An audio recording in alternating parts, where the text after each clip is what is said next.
Hello, and welcome back to Trailblazer MTG. My name is Paul, or Prop, and in this video I will be doing a deck tech of the deck I have submitted to play in the May Asynchronous League in the brand new Trailblazer Discord. This will be the first league in that Discord. The details will be on screen and in the description below if you want to come and join the Discord and be part of the community. But for now, we will be heading over to look at the deck I will be playing in this month's league. So, one of the things that we have been discussing in the community is potential bans for the format, to keep the format fun, make sure that nothing's getting overpowered. I've done a little analytics on the very limited amount of competitive data that we have, and because of how limited that is, we will be taking a light touch. However, I will probably touch on that a little later in the video towards the end, in terms of what's up for consideration and some of the reasons why I think those decisions might be made. Again, these are my opinions. These are not necessarily the community opinions, but they are informed by discussions I have had with the community. But right now, we're going to take a look at this deck. And the reason I mentioned bans, one of the things that we just discussed in this month's league is one of the cards that hasn't shown up in previous leagues all that much, but is a concern overall for the format, is Field of the Dead. It is a powerful card.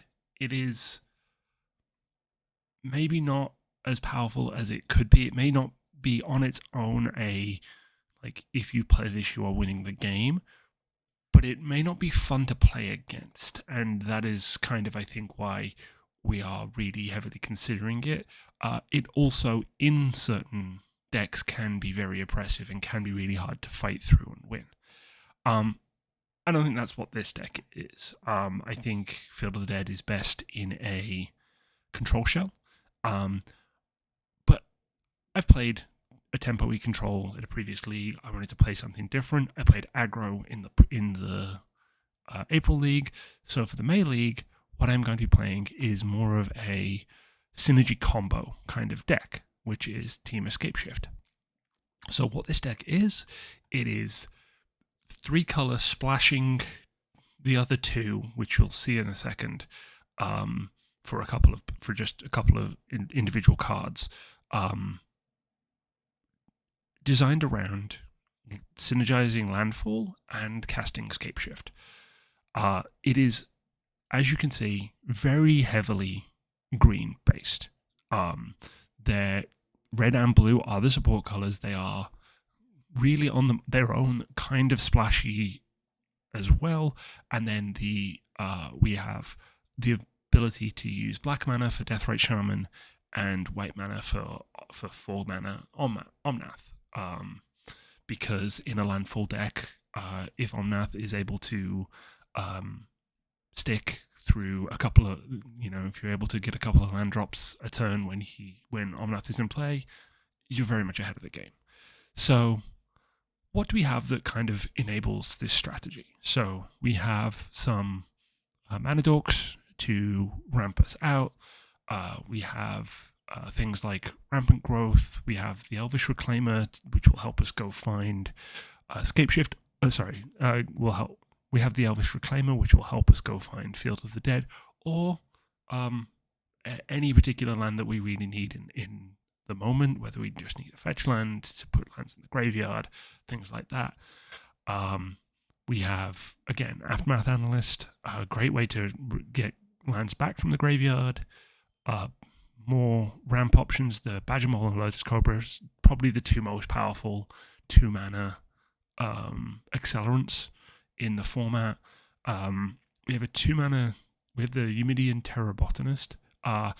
Landfall gain 1 life isn't the most powerful effect in the world. It's incremental advantage. However, this is on a 2/3 body, which is actually a pretty reasonable rate. And that's kind of what other than the mana dorks, what we're really looking to do in the low mana is just things that can get on the board, gum it up a little, chump block, some of the things with higher toughness like Courser, Dryad.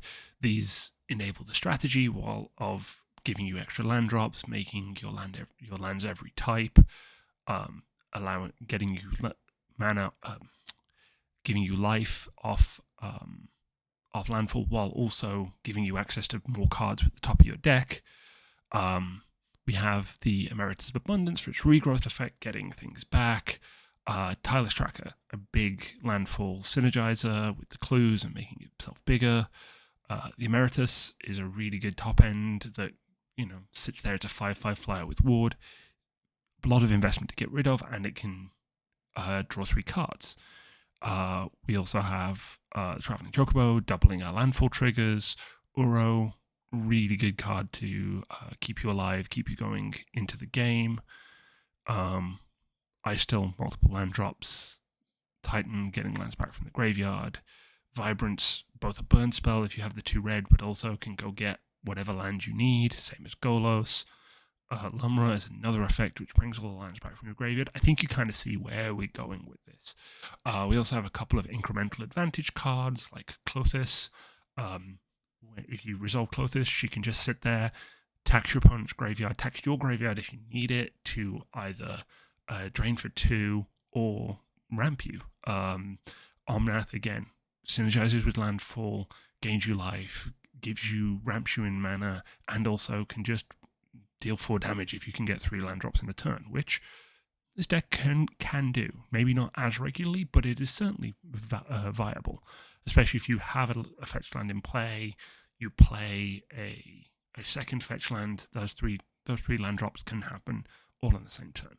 So that's kind of where our creature suite is. A couple of other things. Formidable Speaker, as a creature tutor, can go get you whatever creature you need, whether that's Titania because you've got Argoth and you can meld her, Ramanap because you've got stuff in the graveyard you want to get back, Dryad. There's plenty of creatures here which can provide versatility and utility that Formidable Speaker will go find. I know I'm speaking quickly. I'm kind of going through this because there's kind of a lot here, right? And you'll see again as we go on to the next step, the sorceries. We have land tutors. We have ways to go find very specific lands, not just basic lands. We have the spell the deck's named after, Scapeshift. We have ways to find Scapeshift. We have ways to find and cast it with the Bring to Light. If we can put 4 different colors of mana into that, we were able to go find and cast Scapeshift with the Converge. Also have other ways to find the specific lands we need. Then we also have this is kind of where the meat of the deck comes in. I think while Field of the Dead is a powerful effect and will incrementally gain advantage over time, the 3 cards that really kind of turbo this and turn this deck from, if you get them in play, can turn this deck from a grindier, more gum up the board and probably weaker deck into something that can kill people very quickly out of nowhere. Earthbender Ascension, which can put +1/+1 counters on creatures, give them trample so you can push damage through. Dragonback Assault, it is a pseudo Wrath when it hits, and it gives you a 4/4 dragon for every landfall. And Sapperling Nursery, which with as heavily forest green and forest based as we are, it's an 8 mana card that you can probably consistently cast for 4 mana that gives you a 3/4 creature with reach every time you play a land. If you can get one of these in play before you Scapeshift, you are probably in a situation where you're winning the game. So that's kind of where we want to be. This deck may want to build in some ways to find these enchantments specifically, which I don't really have right now, other than some of the card selection like Dig Through Time, Winter Night Stories. And then obviously it's a lands deck, so we have lands. We're up at 43, 40 lands plus the 3 modal dual-faced. Obviously Field of the Dead, very important. We have also included Petrified Hamlet, which is a way to turn off some of the land destruction options, or the Besiegers, the demolition fields, things like that. Also, these New Capenna lands, which enter and sack immediately to go get basic land cards, put them into battlefield tapped, and then you gain a life. These, especially with being able to return lands from the graveyard, really powerful. You get multiple land drop effects. We also have Echoing Deeps, which if opponent is able to deal with Field of the Dead once, we can use this, play this, and have a second version of it. We could even play this, get a second copy of Field of the Dead, and then return Field of the Dead from the graveyard to have 2 copies to double up on those triggers. We also have World Tree. The second ability, not particularly relevant. The only god we have in the deck is Clothis, and I don't think we want to be paying 10 mana and sacrificing this just to go find Clothis, as good as she can be. But this is our land base.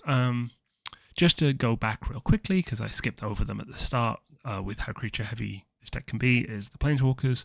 We have 5 mana Nissa, who again accelerates, allows your forest to double tap. You can turn your land into a creature and give it vigilance that you're able to attack with a 3/3 that can then, after combat or even in combat, tap for mana. And Renin 7, another way to get lands into your hand, onto the battlefield, create big idiots that have the power and toughness of the number of lands you control, with a ton of lands in play. Maybe use Earthbound Ascension to give it trample, push for damage. So, as you can see, this is a very all-in deck. We don't have a lot of removal. The removal we do have is Bushwhack, single target, Ill-Timed Explosion as a Wrath. We also have Dragonback Assault as a pseudo Wrath, and that's kind of it. Everything else is very much all in on the plan. This deck is a little too all in for the format, but I wanted to try it. It's fun. I like the idea of more combo-y matchups. I've wanted to make combo happen a few times in this format, and it really, unfortunately, without the fast mana that you have in more powerful formats, it can be very difficult to consistently get those combos set up and running. I have had some joy making these combos happen, but I'm more at the mercy of the top of my deck and what I draw with the limited tutors that I have than I would like to be. And over the course of the league, there will probably be more significant changes with this deck, as it's not as heavily tested as the 2 previous leagues. But I'm looking forward to playing it nonetheless. And I hope you enjoy coming along for the ride and seeing how this goes. So, as I mentioned earlier in the video, I wanted to quickly talk about cards that we were considering in the banning discussion. As I said, the amount of data we have from matches that have been played is very limited. And one of the things we wanted to do in this league this month is to really try and push some of the things that we think might be in discussion for bans in our decks for the league, to see how things go. And one of those is Field of the Dead. And as I mentioned, my deck might not be the most oppressive version of Field of the Dead, but it is a deck that can get Field of the Dead to win. And wins off the back of Field of the Dead. I think if there are control decks that just are 3 color and will just happen to play this on turn 6 or 7 and then keep up counter spells in hand, and just every time they get a land drop, they get a 2/2 that can start chipping away, I think that is where the non-game side of Field of the Dead really comes into play, and can be unfun, create some less fun play patterns if you don't have on hand the way to remove the field.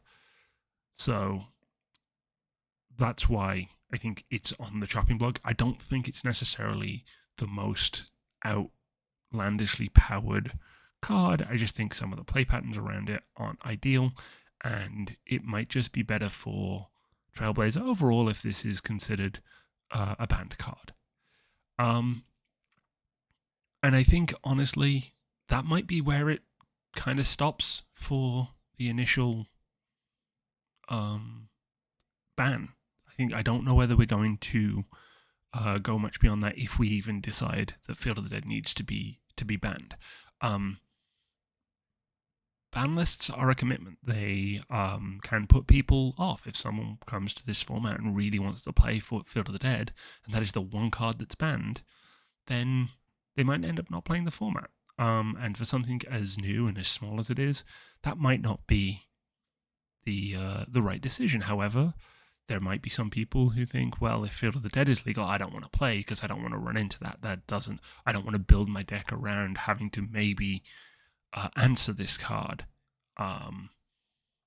So those are all things that need to come into consideration, and that will be discussed at the end of May. Once this league is over, we'll try and come to a consensus within the community as to what, if any, bans are going to happen.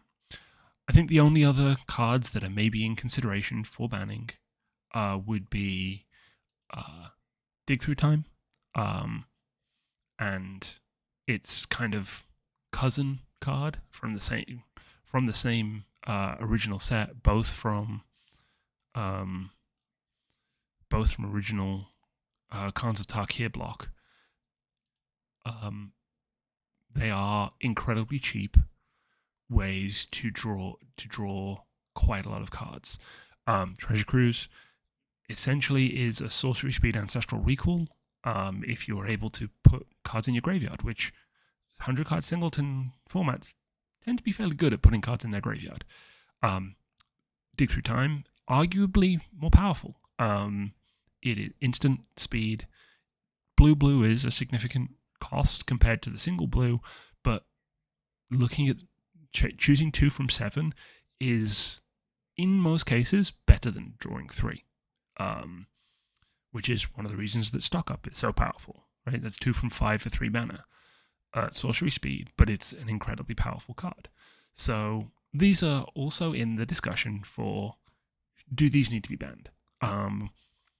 In looking at the previous 2 leagues and the win rates, blue decks have a higher than average win rate, and most blue decks are also playing either one or both of Dig and Cruise.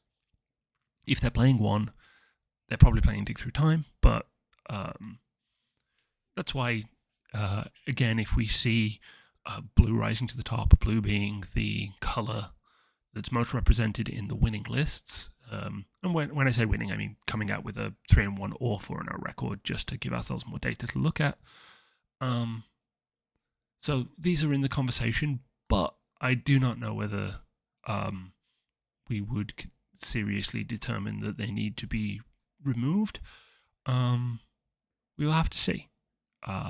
But as I mentioned, this discussion will be happening at the end of the month, May 2026, and we'll make and it will be a community-wide decision that is taken, and I think we will be, at this point, taking a fairly light touch because we do not have significant enough data with the number of people who play this format to make a final determination that is wide and sweeping.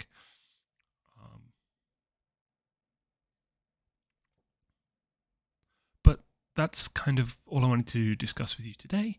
The next video will be round 1 of the league, and we'll see how this deck performs. as I said, I'm looking forward to it. I don't know whether this is all that competitive, but it will be a fun deck to pilot, and hopefully the matches will bear that out, and will be fun to both play and watch. So with that, I will see you next time, and have a wonderful day.